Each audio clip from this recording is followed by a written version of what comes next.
충격적인 일이 발생했습니다. 레이데이, 웨이데이, 웨이데이. 도쿄 관제, 여기는 핀란드 항공 71. 낙뢰 직격으로 항법장치 전면 손상, 연료 누출 발생. 기내에 응급 환자가 있습니다. 지금 당장 비상 착륙이 필요합니다. 그러나 돌아온 대답은 차가웠습니다. 현재 도쿄 인근 기상 악화. 장비 손상 항공기를 유도할 매뉴얼이 없습니다. 사고 발생 시 활주로 폐쇄 리스크를 감당할 수 없어 인천으로 회항하십시오. 그 말은 사실상 사형 선고였습니다. 연료는 새고 있었고 기내에서는 생명이 시간을 다투고 있었습니다. 그때 아무 이해관계도 없고 항로에도 없던 한나라가 응답했습니다. 상황 파악했습니다. 환자 상태부터 말씀해 주세요. 매뉴얼보다 생명을 택한 결단. 국가 시스템 전체가 움직였던 그날 밤의 기록을 지금 공개합니다. 그 전에 구독과 좋아요를 눌러주시면 영상 제작에 큰 힘이 됩니다. 그리고 한국이 최고라고 생각하신다면 댓글에 한국 최고라고 남겨주세요. 어디서 듣고 계신지도 함께 남겨주시면 감사하겠습니다. 그날 밤 제 손목 시계는 오후 9시 47분을 가리키고 있었습니다. 기내 전체가 칠흑 속에 잠긴 채로요. 낙뢰에 맞은 비행기 안에서 당뇨 환자의 맥박을 짚으며 전 이런 생각을 했어요. 아, 이번엔 정말 끝일 수도 있겠구나. 제 이름은 린다 해리슨입니다. 나이는 54살이고요. 캐나다 토론토에 있는 국제항공의료협회에서 31해째 일하고 있죠. 비행 중 발생하는 의료 응급 상황을 연구하고 항공사들한테 의료 프로토콜을 자문하는 게 제 일이에요. 그러니까 쉽게 말하면 저는 하늘에서 사람이 죽지 않게 막는 사람입니다. 솔직히 말하면 전 아시아 노선을 별로 좋아하지 않았어요. 비행 시간이 길고 승객 밀도가 높고 의료 장비 기준도 제각각이거든요. 특히 한국 같은 경우는 더 그랬죠. 빠른 건 인정하는데 뭔가 좀 과한 느낌? 병원 갈 때마다 CT니 MRI니 하면서 검사부터 막 하잖아요. 전 그게 좀 비효율적이라고 생각했습니다. 그런 제가 2023년 12월 22일 도쿄발 토론토행 비행기에 탄 건 순전히 일 때문이었어요. 일본 항공사 두 곳이 의료키트 개편을 요청했거든요. 이틀간 회의를 마치고 크리스마스 전에 집에 가려면 그날 저녁 비행기를 타야 했죠. 오후 6시 15분 비행기가 이륙했습니다. 기내는 크리스마스를 앞둔 가족들로 가득했어요. 아이들이 킬킬거리고 부모들이 가방을 정리하고 승무원들이 음료수를 나눠주고 전형적인 연말 국제선 풍경이었죠. 전 이코노미 12A 창가 자리에 앉았습니다. 습관적으로 고개를 돌려 기내를 훑어봤어요. 앞쪽 세 번째 줄 의료키트 보관함 확인. 중간 복도 천장 AED 위치 확인. 뒤쪽 화장실 근처 산소통 비치 확인. 31년 동안 몸에 밴 습관이었죠. 제 옆자리엔 7살쯤 된 여자아이가 앉았어요. 엄마랑 같이 탔는데 토끼 인형을 꼭 안고 있더군요. 아이가 저한테 물었습니다. 저기요, 비행기 처음 타세요? 전 웃으면서 대답했어요. 아니야, 아줌마는 비행기 되게 많이 타. 그랬더니 아이가 또 물었죠. 그럼 무섭지 않아요? 전 잠깐 멈칫했습니다. 사실 전 비행기가 두렵진 않거든요. 31년 동안 사고 확률이 얼마나 낮은지 너무 잘 아니까요. 하지만 무섭지 않은 것과 안전한 건 다른 문제죠. 그래서 이렇게 대답했어요. 무섭진 않은데 조심은 해야 해. 비행기가 순항고도에 접어들었습니다. 기장이 안내방송을 했어요. 편안한 비행 되시길 바란다. 토론토 도착 예정 시각은 현지 시간 오후 5시라고요. 저는 노트북을 꺼내서 회의 보고서를 정리하기 시작했습니다. 그때까지만 해도 몰랐죠. 2시간 뒤 제가 평생 겪어본 것 중 가장 긴 밤이 시작될 거라는 걸요.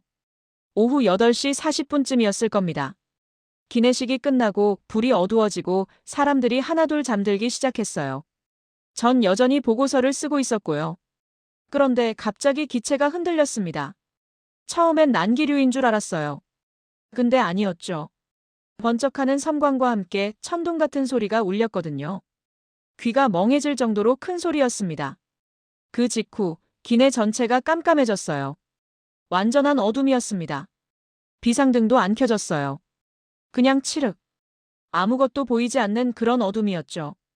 전 본능적으로 손목시계의 야광 버튼을 눌렀습니다. 오후 8시 47분. 그리고 속으로 계산하기 시작했어요. 전자 의료 장비에 의존하는 환자가 있다면 백업 배터리는 기껏해야 30분. 그 안에 뭔가 조치를 하지 못하면 사람이 죽습니다. 옆자리 아이가 울기 시작했어요. 엄마가 아이를 안으며 괜찮아, 괜찮아 하고 달랬죠. 하지만 전 알았습니다. 괜찮지 않다는 걸요. 비행기는 여전히 날고 있었어요. 하지만 의료적으로는 이미 응급실이었습니다. 어둠 속에서 가장 먼저 들린 건 비명이 아니었습니다. 침묵이었어요. 250명이 넘는 사람들이 동시에 숨을 죽이는 그런 무거운 정적이었죠. 전 재빨리 안전벨트를 풀고 일어섰습니다. 손으로 앞좌석 등받이를 짚으면서 천천히 복도로 나왔어요. 완전한 암흑 속에서 움직이는 건 위험하지만 전 선택권이 없었거든요. 의료진으로서요. 그때 기장의 목소리가 기내방송으로 흘러나왔습니다. 승객 여러분, 진정해 주십시오. 낙뢰로 인한 일시적 전력 손실입니다. 곧 복구될 예정이니 자리에 앉아 계시기 바랍니다. 일시적. 전 그 단어를 듣는 순간 한숨을 쉬었어요. 기장은 승객들을 안심시키려고 그렇게 말한 거겠지만 저한텐 정확한 정보가 필요했거든요. 일시적이 5분인지 30분인지에 따라 제가 해야 할 일이 완전히 달라지니까요. 전 앞쪽으로 걸어갔습니다. 어둠 속에서 손으로 더듬으면서요. 1m, 2m. 사람들의 어깨에 손이 닿았고 누군가 제 팔을 움켜쥐었어요. 괜찮습니다. 의료진입니다.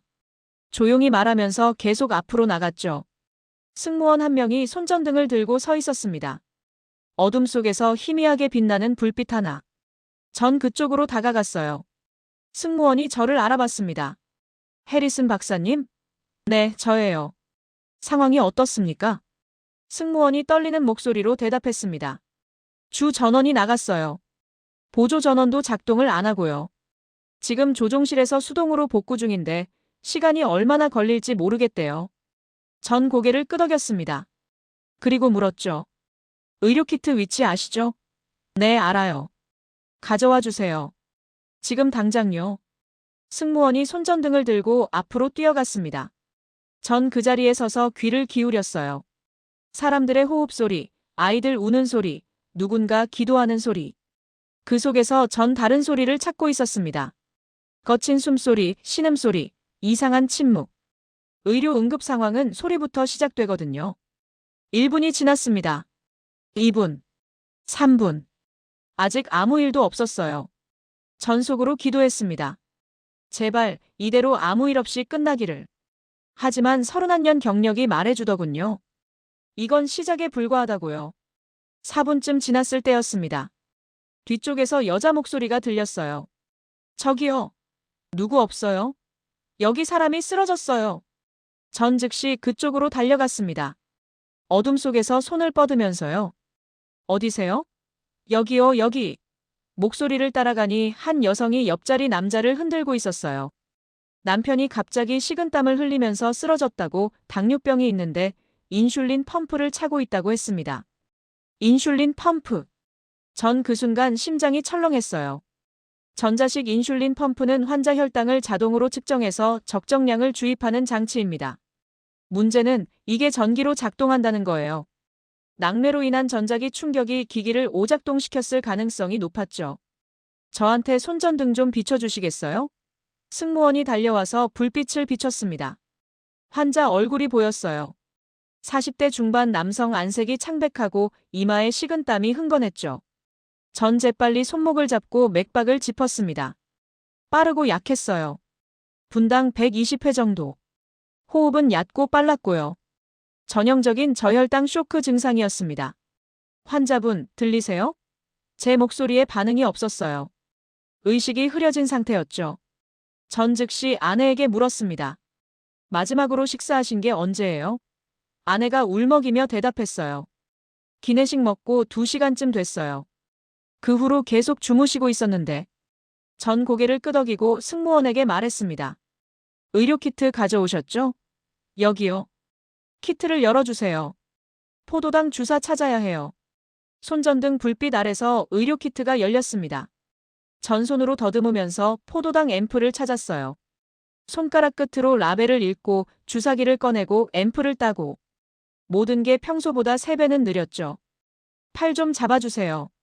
승무원이 환자 팔을 잡았습니다.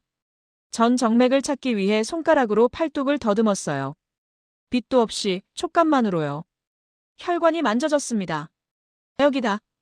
바늘이 들어갔습니다. 환자가 신음을 냈어요. 전 천천히 포도당을 주입했죠. 5cc, 10cc, 15cc. 다 들어갔습니다. 이제 기다려야 했어요. 효과가 나타나려면 최소 5분은 걸리거든요. 전 환자 옆에 무릎을 꿇고 앉아서 맥박을 계속 짚었습니다. 1분, 2분, 3분. 4분쯤 지났을 때 환자가 눈을 떴어요. 천천히 흐릿하게. 당신, 누구세요? 목소리가 나왔습니다. 전 안도의 한숨을 쉬었어요. 의사예요. 괜찮으세요? 환자가 고개를 끄덕였습니다. 아내가 남편 손을 잡고 울었어요. 전 일어서면서 승무원에게 말했죠. 10분마다 맥박 확인해 주세요. 혹시 다시 의식이 흐려지면 즉시 저한테 알려주시고요. 네, 알겠습니다. 전 천천히 숨을 내쉬었습니다. 일단 한 명은 살렸어요. 하지만 이게 끝이 아니라는 걸 알았죠. 기내엔 250명이 넘는 승객이 있었고 전원은 여전히 복구되지 않았으니까요. 손목시계를 봤습니다. 오후 9시 4분. 낙뢰가 친 지 17분이 지났어요. 그때 조종실에서 기장이 나왔습니다. 표정이 어두웠죠. 전 그의 눈빛만 봐도 알았습니다. 복구가 안 되고 있다는 걸요. 박사님, 잠깐 얘기 좀 하시죠. 전 기장을 따라 갤리로 갔습니다. 어둠 속에서 기장이 낮은 목소리로 말했어요. 주 전원 시스템이 완전히 나갔습니다. 보조 시스템도 손상됐고요. 지금 비행 제어는 수동으로 하고 있는데 문제는 뭡니까? 착륙할 공항을 찾아야 하는데 통신이 안 됩니다. 레이더도 작동을 안 해요. 전 숨이 멎는 것 같았습니다. 통신이 안 된다는 건 지상과 연락이 끊겼다는 뜻이었으니까요. 도움을 요청할 수도 없고 비상 착륙 허가를 받을 수도 없다는 거였죠. 지금 어디쯤 있습니까? 전 물었어요. 북태평양 상공입니다. 가장 가까운 육지가. 기장이 잠깐 망설이더니 말했죠. 한국이에요. 한국이라는 말을 듣는 순간 솔직히 별로 반갑지 않았습니다. 물론 육지가 가깝다는 건 다행이었지만 한국 공항들은 제가 알기론 절차가 엄격하거든요. 비상 착륙 허가받는 것도 까다롭고요. 근데 지금은 선택권이 없었죠. 기장이 말했어요. 인천까지 약 45분 거리입니다. 통신 복구되는 대로 바로 연락하겠습니다. 전 고개를 끄덕였어요. 45분. 환자가 버틸 수 있는 시간이었을까요? 객실로 돌아왔을 때 분위기가 달라져 있었습니다. 사람들이 수군거리기 시작했거든요. 왜 이렇게 오래 걸리냐고, 언제 불 들어오냐고. 아이들은 계속 울었고 누군가는 기도를 하고 있었어요. 전 다시 환자에게 갔습니다. 승무원이 손전등을 비추고 있었고 환자는 눈을 뜬 채 천장을 보고 있었어요. 기분이 어떠세요? 제가 물었죠. 환자가 힘없이 대답했습니다. 어지럽고 토할 것 같아요. 맥박을 다시 짚었습니다. 여전히 빨랐어요. 분당 110회 정도. 포도당 주사가 효과를 보긴 했지만 완전히 안정된 건 아니었죠. 문제는 인슐린 펌프였어요. 기기가 망가진 상태에서 환자 혈당이 어떻게 변할지 예측할 수가 없었거든요. 전 아내에게 물었습니다. 혹시 여분의 인슐린이나 혈당 측정기 가지고 계세요? 아내가 고개를 저었어요. 다 위탁 수화물에 넣었어요. 기내엔 펌프만 차고 탔거든요. 전 입술을 깨물었습니다. 최악이었죠. 의료키트에 있는 포도당으로 당장의 저혈당은 막을 수 있지만 지속적인 모니터링은 불가능했어요. 환자 상태가 언제 다시 나빠질지 알 수 없었죠.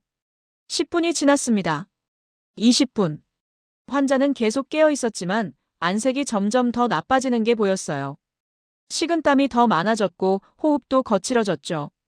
30분쯤 됐을 때 환자가 갑자기 헛구역질을 했습니다. 몸을 떨면서요. 전 즉시 옆으로 눕혔어요. 기도가 막히면 안 되니까요. 승무원한테 물수건 가져오라고 했죠. 그때였습니다. 환자 눈이 뒤로 넘어가기 시작했어요. 몸에서 힘이 빠지면서 축 늘어졌죠. 전 순간적으로 목에 손을 댔습니다. 경동맥. 맥박이 느껴졌지만 너무 약했어요. 심정지 직전이었습니다. 승무원, AED 가져와요. 지금 당장. 전 소리쳤어요. 승무원이 뛰어갔습니다. 전 환자를 바닥에 눕히고 가슴뼈를 찾았죠. 손전등 불빛 하나에 의지해서요. 심폐소생술을 시작했습니다. 하나, 둘, 셋, 넷. 가슴을 압박했어요. 어둠 속에서 촉감만으로요. 제대로 된 깊이인지 제대로 된 위치인지 확신할 수 없었지만 계속했죠. 11, 12. 승무원이 AED를 들고 왔습니다.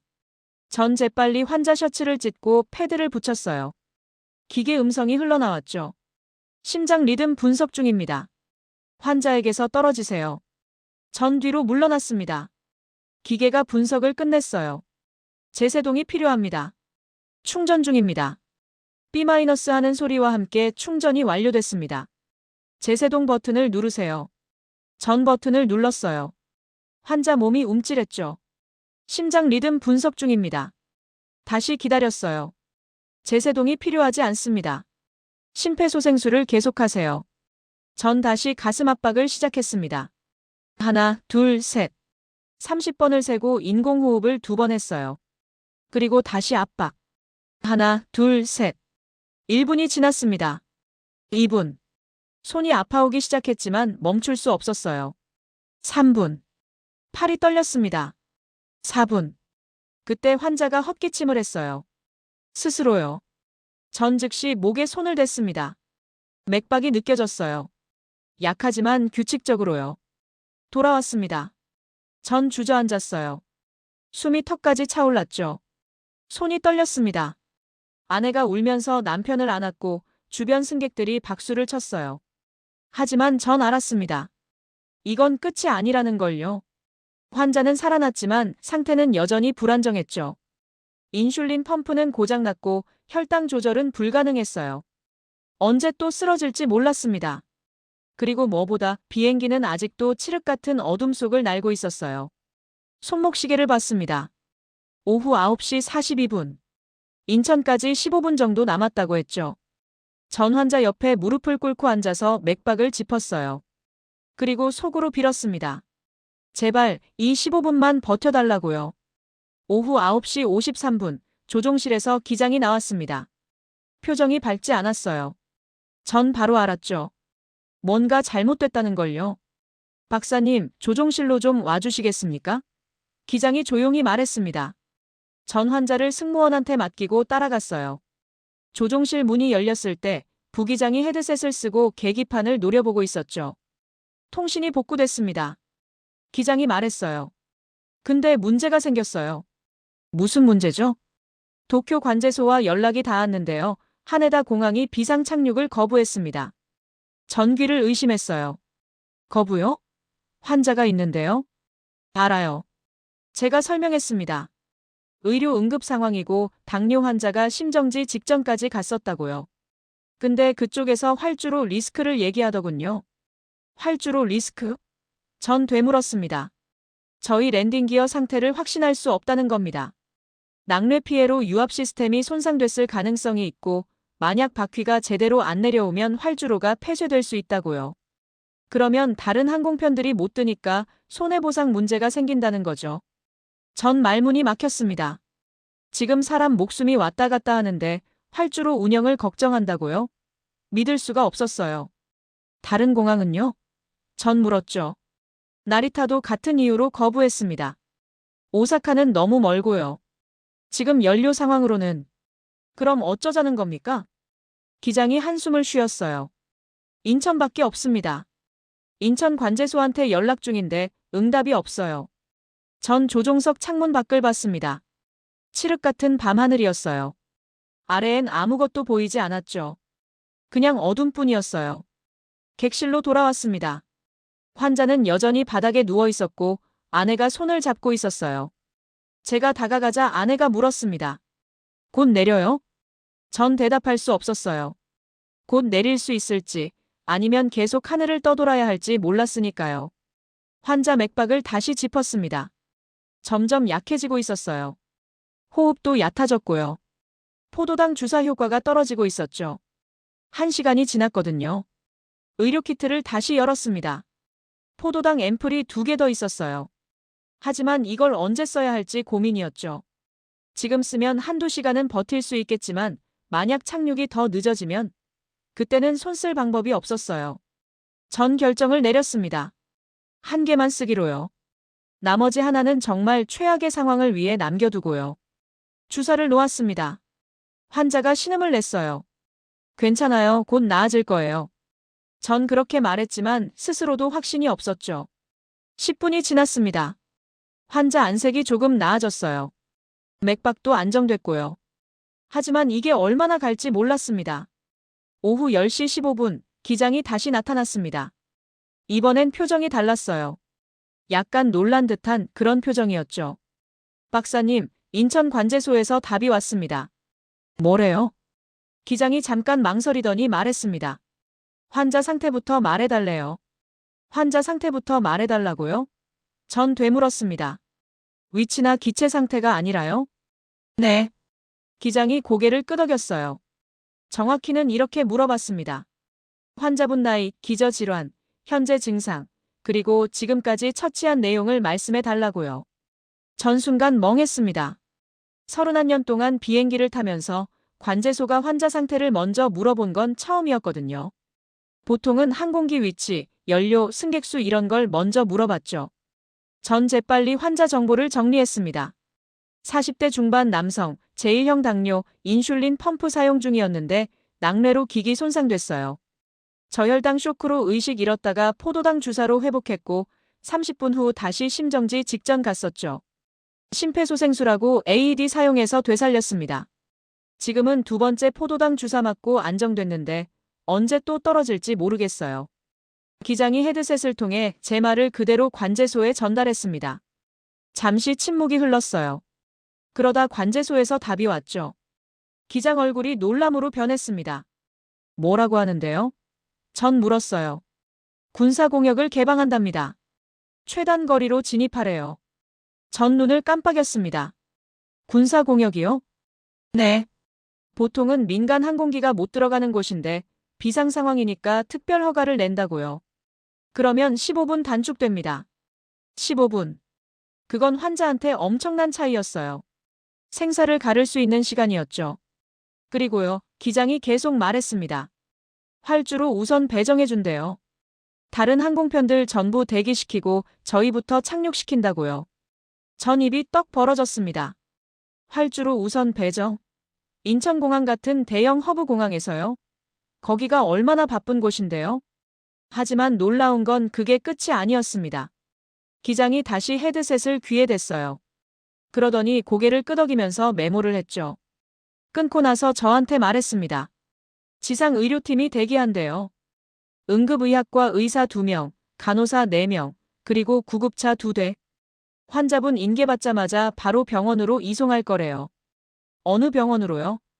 인천 아산병원이요. 거기 내분 비내과가 24시간 대기 중이래요. 전 할 말을 잃었습니다. 내분 비내과 전문의가 한밤중에 대기요? 저희가 착륙도 안 했는데요. 관제소에서 이미 연락했답니다. 환자 정보 전달하고 응급실 준비시켰대요. 전 그 자리에 멍하니 서 있었어요. 이게 대체 뭐지? 도쿄는 활주로 리스크 운운하면서 거부했는데 인천은 군사공역까지 열어주고 병원까지 준비한다고요?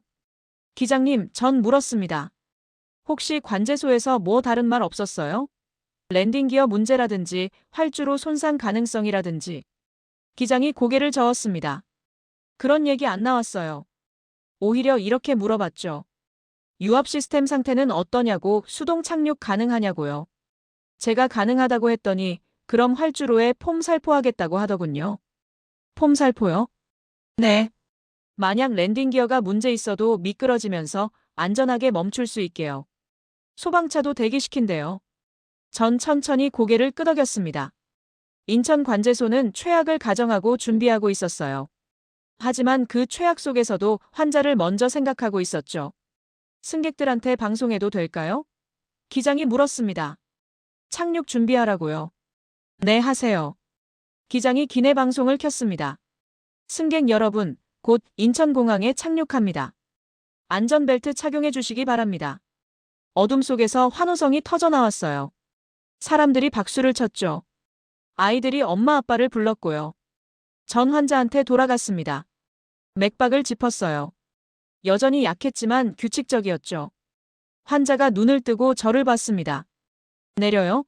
네, 곧 내려요. 아내가 울면서 웃었어요. 환자도 희미하게 미소를 지었죠. 전 창문 밖을 봤습니다. 여전히 어두웠어요.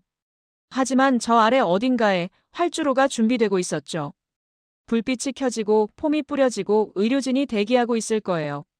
처음으로 생각했습니다. 어쩌면 살 수 있을지도 모른다고요. 오후 10시 40분, 기체가 하강하기 시작했습니다. 귀가 먹먹해지는 게 느껴졌어요. 승객들이 웅성거렸죠. 거의 다 왔구나, 이제 괜찮겠지, 그런 말들이었어요.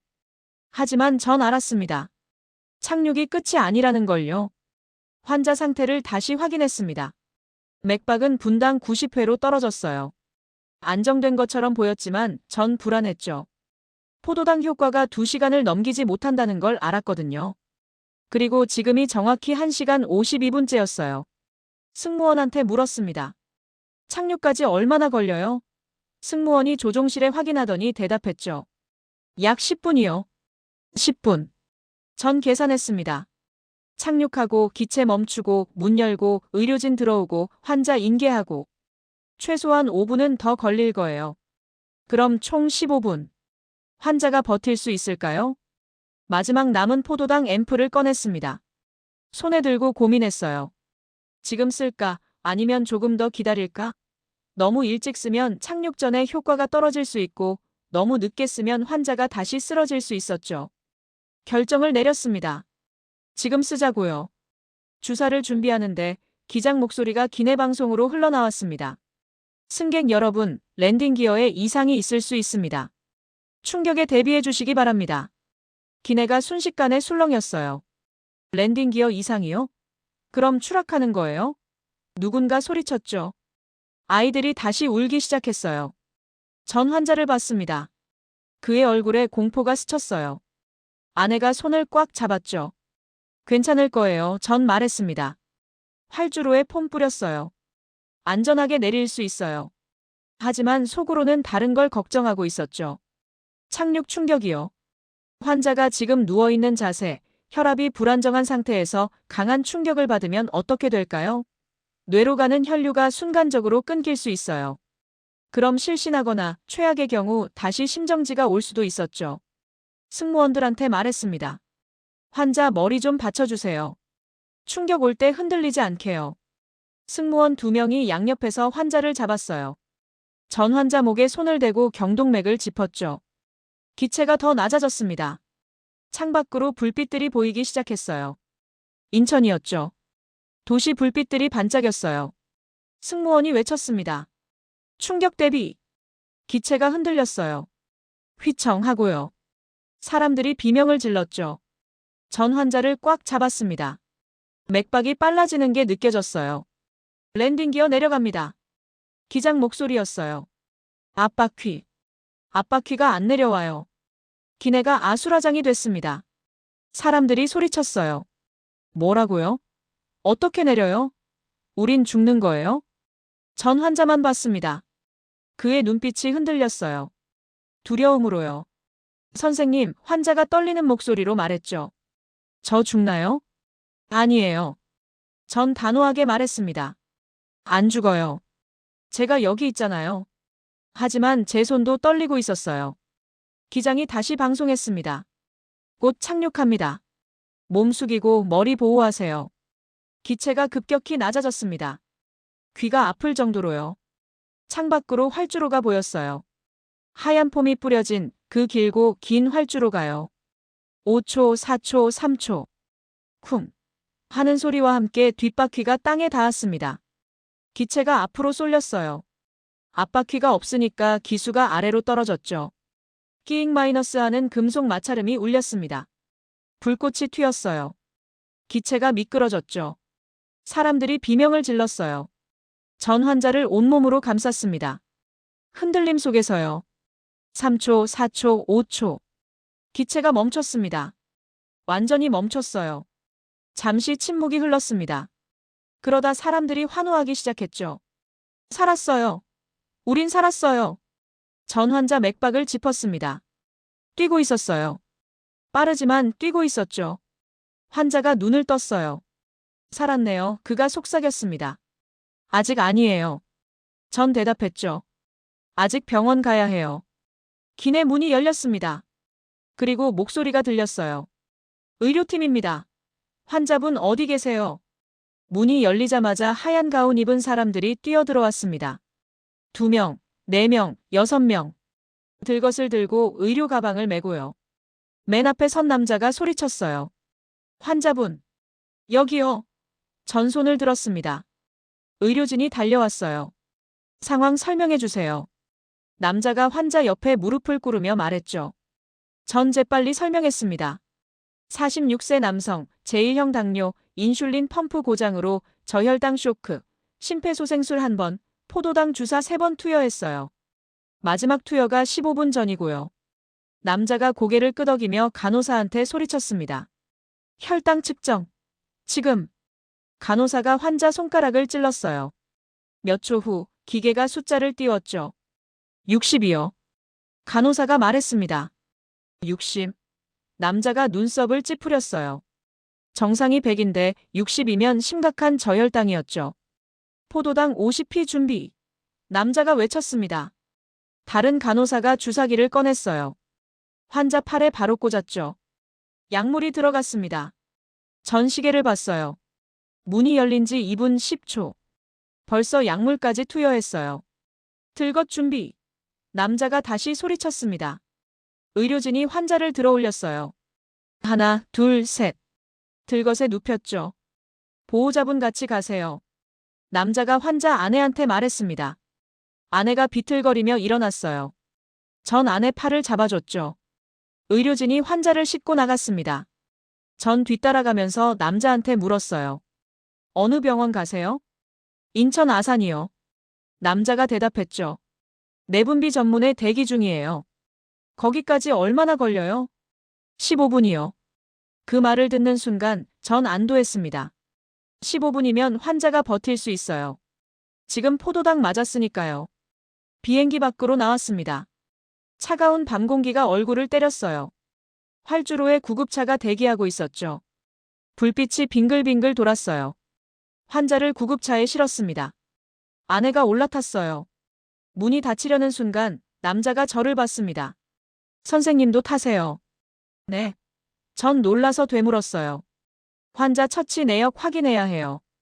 같이 가시죠. 전 구급차에 올라탔습니다. 문이 닫혔고 사이렌이 울렸어요. 구급차가 출발했죠. 차 안에서 간호사가 계속 환자 혈당을 쟀습니다. 70, 80, 90. 숫자가 올라갔어요. 환자 안색도 점점 나아졌죠. 남자가 저한테 물었습니다. 선생님 성함이? 린다 해리슨입니다. 캐나다에서 왔고요. 항공 의료 전문가예요. 아, 그러시군요. 남자가 고개를 끄덕였어요. 저는 김준혁이에요. 응급의학과 전문이고요. 김 선생님, 전 물었습니다. 어떻게 이렇게 빨리 오셨어요? 저희가 착륙하기도 전에 준비하셨잖아요. 관제소에서 연락받았어요. 김 선생님이 대답했죠. 1시간 전쯤이요. 당뇨 환자 응급 상황이니까 대기하라고요. 그래서 바로 팀 꾸렸죠. 1시간 전이요? 그때 저희 아직 하늘에 있었는데요. 알아요. 그래도 준비는 해야죠. 김 선생님이 담담하게 말했습니다. 골든타임 놓치면 안 되니까요. 전 할 말을 잃었습니다. 한국 의료진은 환자가 도착하기 1시간 전부터 대기하고 있었어요. 확실하지도 않은 상황에서요. 구급차가 병원에 도착했습니다. 응급실 문이 열렸고 의료진이 우르르 나왔어요. 환자를 들것째 옮겼죠. 혈당은? 누군가 물었어요. 95요. 간호사가 대답했습니다. 좋아, 응급실로. 의사가 지시했죠. 환자가 사라졌습니다. 응급실 안으로요. 전 그 자리에 멍하니 서 있었어요. 손목시계를 봤습니다. 오후 11시 5분. 비행기 문이 열린 시각이 오후 10시 59분이었으니까 정확히 6분이 지났네요. 6분 만에 환자를 비행기에서 병원 응급실까지 옮긴 겁니다. 다음 날 아침 전 병원 복도에 앉아 있었습니다. 밤새 한숨도 못 잤어요. 환자 상태가 궁금했거든요. 오전 8시쯤 김 선생님이 나타났습니다. 환자분 괜찮아요. 그가 미소 지으며 말했죠. 혈당 안정됐고 새 인슐린 펌프도 장착했어요. 이틀 정도 입원하면 퇴원할 수 있을 거예요. 전 눈물이 날 것 같았습니다. 정말요? 정말 괜찮은 거예요? 네. 선생님 덕분이에요. 아니에요. 전 고개를 저었죠. 선생님들 덕분이에요. 제가 할 수 있었던 건 시간 버는 것뿐이었어요. 진짜 치료는 여기서 받은 거죠. 김 선생님이 웃었습니다. 그래도 그 시간이 중요했어요. 선생님이 안 계셨으면 환자분 여기까지 못 왔을 거예요. 점심때쯤 환자를 만났습니다. 병실에 누워 있었는데 안색이 완전히 달랐어요. 생기가 돌았죠. 선생님, 환자가 제 손을 잡았어요. 살려주셔서 감사합니다. 천만에요. 전 대답했죠. 잘 쉬세요. 병실을 나오는데 옆자리에 앉았던 그 아이가 복도를 걸어오고 있었어요. 토끼 인형을 안고요. 아이가 저를 알아봤습니다. 아줌마. 응, 안녕. 비행기 무서웠어요. 아이가 말했죠. 근데 아줌마가 아저씨 살렸잖아요. 멋있어요. 전 무릎을 꿇고 아이 눈높이에 맞췄습니다. 아줌마 혼자 한 게 아니야. 여기 계신 분들이 다 같이 도와줬어. 아이가 고개를 갸웃했어요. 누가요? 전 창밖을 가리켰습니다. 저 하늘에서 우리 비행기 받아준 사람들, 활주로 준비해준 사람들, 구급차 몰고 온 사람들, 병원에서 기다려준 사람들. 다 같이 했어. 아이가 웃었습니다. 그럼 한국 사람들이 다 도와준 거네요? 응. 전 고개를 끄덕였죠. 맞아. 일주일 뒤 캐나다로 돌아왔습니다. 사무실에 앉아서 보고서를 쓰기 시작했어요. 2023년 12월 22일 비행 중 의료 응급 사건에 관한 보고서였죠. 환자 정보, 증상, 처치 내역, 결과. 다 적었습니다. 마지막 문장을 쓸 차례였어요. 전 잠시 망설였습니다. 그러다 이렇게 적었죠.